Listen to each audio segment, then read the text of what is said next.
Something extraordinary happened last week that most Americans didn't even notice. A single economic decision by Nigeria, accepting payment for oil in currencies other than the US dollar, triggered such panic in Washington that President Trump threatened military action. Let me repeat that. The United States threatened war over a currency choice. In my decades of studying great power politics, I've seen empires make desperate moves as their dominance slips away. But threatening to bomb a country for exercising basic economic sovereignty, that's not strength. That's the thrashing of a wounded hegemon that's lost control of its own narrative. Nigeria, Africa's most populous nation and largest economy, didn't attack anyone. They didn't invade a neighbor. They didn't threaten American citizens. They simply announced they would accept payment for their oil in yuan, euros, or naira alongside dollars. And for that act of economic independence, Washington threatened vicious military consequences. This isn't just about Nigeria. This is about the moment when American empire showed its true face to the world. And what we saw wasn't pretty. The mask has finally slipped, and underneath lies something far more fragile than anyone imagined. What Nigeria did was technically simple, but strategically revolutionary. President Bola Tinubu's government announced that state oil companies could accept payments in multiple currencies for crude exports, not abandoning the dollar entirely, just offering alternatives.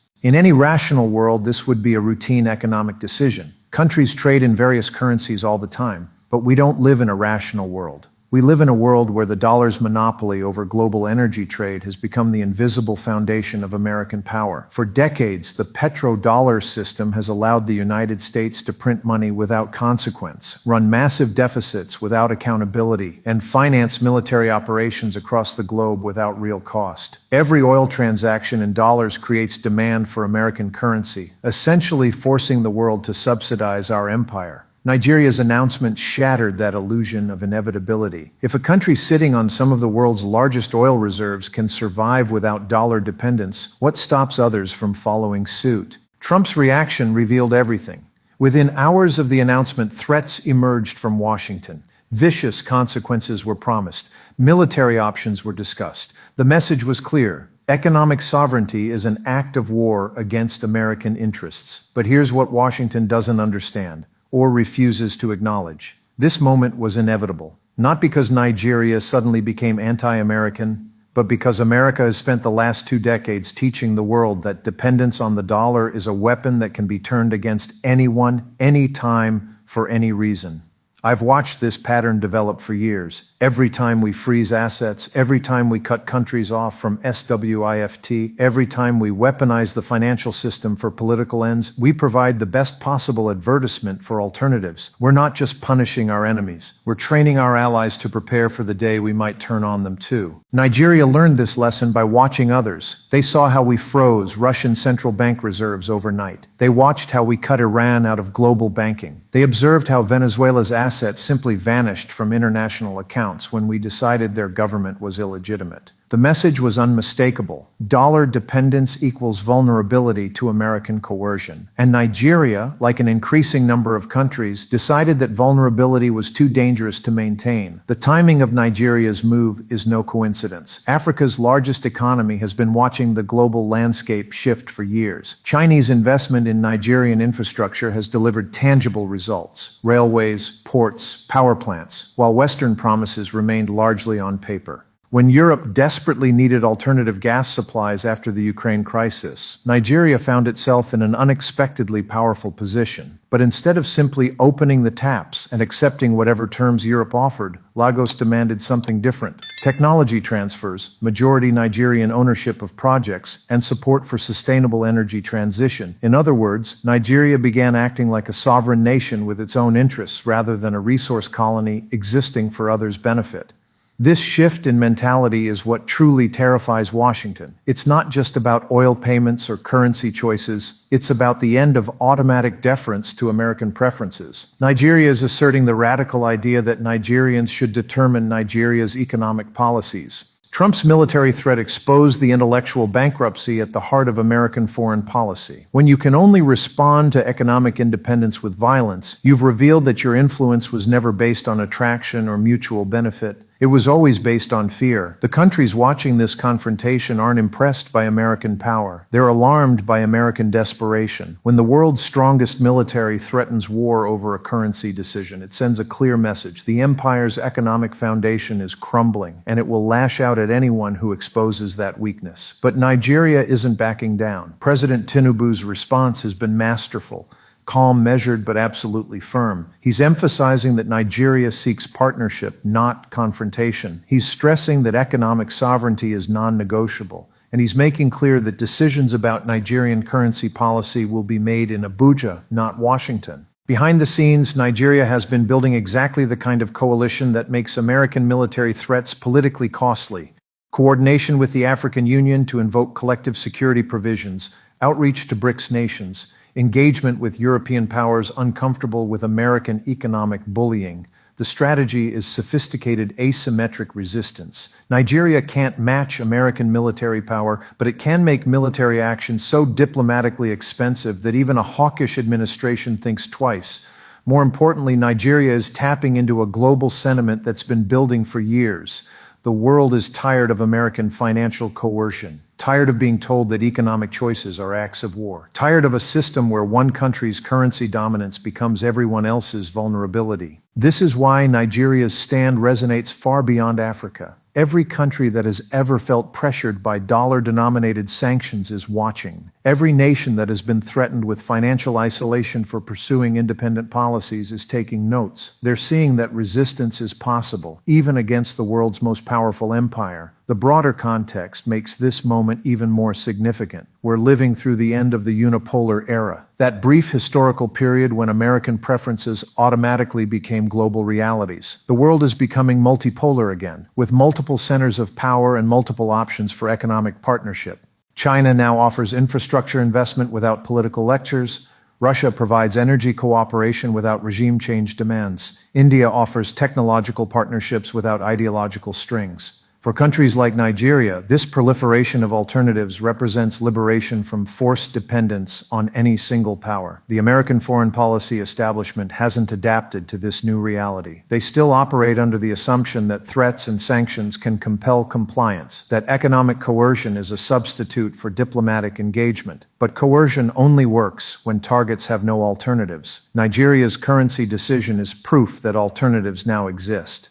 What makes this particularly dangerous for the United States is the precedent it sets. If Nigeria can successfully resist American economic bullying, other countries will take notice. The dam holding back de-dollarization could burst rapidly once momentum builds. Saudi Arabia has already begun accepting yuan for some oil sales. India and Russia trade increasingly in their own currencies. China and Brazil have established currency swap agreements. The BRICS expansion has created forums for coordinating alternatives to dollar-dominated trade. Nigeria's move isn't happening in isolation. It's part of a global pattern of countries reducing their exposure to American financial weapons. Each time we weaponize the dollar, we accelerate this trend. Each threat we make strengthens the case for alternatives. The human dimension of this crisis is often overlooked, but it's crucial for understanding what's really at stake. Nigeria is a country of over 200 million people trying to chart a course toward prosperity while managing enormous challenges. Ethnic tensions, religious divisions, climate change, poverty, corruption. American policy toward Nigeria has often treated these challenges as opportunities for leverage rather than problems requiring cooperation. We've lectured about governance while ignoring how our financial policies make good governance harder. We've demanded political reforms while maintaining economic relationships that primarily benefit American corporations. Nigeria's currency decision represents a rejection of this paternalistic approach. It's an assertion that Nigerians are capable of making their own economic choices and that those choices should serve Nigerian development, not American geopolitical interests. Trump's military threat in response to this assertion reveals the ugly truth beneath American rhetoric about democracy and sovereignty. We support democracy when it produces outcomes we like. We respect sovereignty when it serves our interests. But when countries exercise genuine independence, we threaten them with violence. This hypocrisy hasn't gone unnoticed in Nigeria or anywhere else. African civil society in particular has framed the current confrontation in explicitly post-colonial terms. They're drawing parallels to leaders like Patrice Lumumba in Congo and Thomas Sankara in Burkina Faso, figures who prioritized African interests over Western demands and paid the price. The question Nigerians are grappling with is profound. Is it safer to submit to American economic dominance or to assert sovereignty and face the consequences? The answer reveals something about national character, about the willingness to accept dignity over dependency. What's remarkable is that Nigeria seems to have chosen dignity. Despite the risks, despite the threats, despite the enormous power imbalance, Africa's largest country is standing up to the world's most powerful empire. That takes courage, but it also reflects a calculation that submission carries greater long-term costs than resistance. The climate dimension adds another layer of complexity to this confrontation.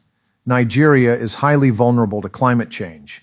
Rising sea levels threaten Lagos. Desertification drives conflict between farmers and herders. Extreme weather events devastate infrastructure. Nigeria's strategy has been pragmatic. Use current fossil fuel revenues to fund development and climate resilience while gradually transitioning to cleaner energy. But Western nations, having industrialized using fossil fuels, now demand immediate decarbonization without providing sufficient financial or technological support. The result is a false choice between development and environmental responsibility. Nigeria is being asked to forgo economic growth for climate goals, while the countries making these demands refuse to provide alternative pathways to prosperity. Nigeria's currency diversification is partly a response to this impossible position. By reducing dependence on Western financial systems, Lagos hopes to maintain policy autonomy over its energy transition. They want to develop sustainably but on their own terms and timeline. Trump's military threats complicate this delicate balancing act. They force Nigeria to spend resources on security concerns rather than development goals. They create international tensions that make cooperation on climate issues more difficult. They turn environmental challenges into geopolitical weapons. The intelligence dimension of this crisis is also worth noting. Nigeria's ethnic and regional divisions make it vulnerable to the kind of destabilization tactics that have been used elsewhere. The predominantly Muslim North has different economic priorities than the largely Christian South. Separatist movements, insurgencies, and a history of military coups provide potential pressure points. If economic pressure and military threats fail to bring Nigeria into line,